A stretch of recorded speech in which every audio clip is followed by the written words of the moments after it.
তৃণমূল দলে সবাই তো একরকম হয়ে যায়নি। তৃণমূল দলে সেনার এলিমেন্ট ভালো লোক তো এখনো আছে, নিশ্চয় আছে। তাদের পরিবার আছে, তাদের মা বোন আছে, তাদের বিবেক আছে। বিবেকের তাড়নায় তারা তাই বলছে। এবং লক্ষ্য করে দেখবেন, যারা বলছে তারা কিন্তু সমস্ত রাজ্যসভার সদস্য। তারা বলছে প্রতিবাদটা করছে। লোকসভার কোথায় প্রতিবাদ? লোকসভার যারা এমপি আছে, এসব জ্ঞানী পুরুষরা আছে, মহিলারা আছে, তারা ভাষণের তুবড়ি ছোটায়। তাদের মধ্যে তো মহিলা আছে, তাদের বিবেকের দংশন হচ্ছে না? তাদের মুখে আওয়াজ নেই কেন?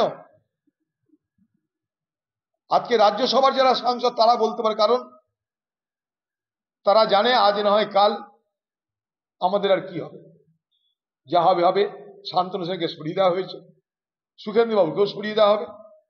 জহর সরকার সেও জানে আমার টার্ম শেষ হলে আমাকেও সরিয়ে দেবে, তাই তারা বলবার হিম্মত পাচ্ছে।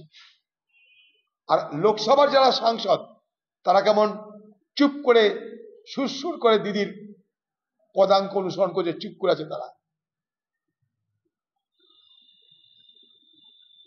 তাই যারা প্রতিবাদ করছে তারা তৃণমূলের হোক আর যে দলেরই হোক, আমি তাদের সম্মান জানাই। কারণ এটা কোনো রাজনীতি নয়, এটা আমাদের সমাজ, আমাদের সভ্যতা, আমাদের সংস্কৃতি, আমাদের কৃষ্টি, বাংলার পরিচয় সবকিছুর সঙ্গে জড়িত এই সমস্যা। পরিবার, সমাজ,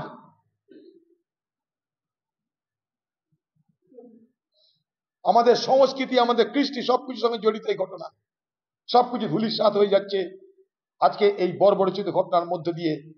এবং এই বর্বরচিত ঘটনা ঘটাতে সাহস পাচ্ছে একটাই কারণে, তা হলো এই যে পশ্চিমবঙ্গে আইন শৃঙ্খলা বলে কিছু নেই।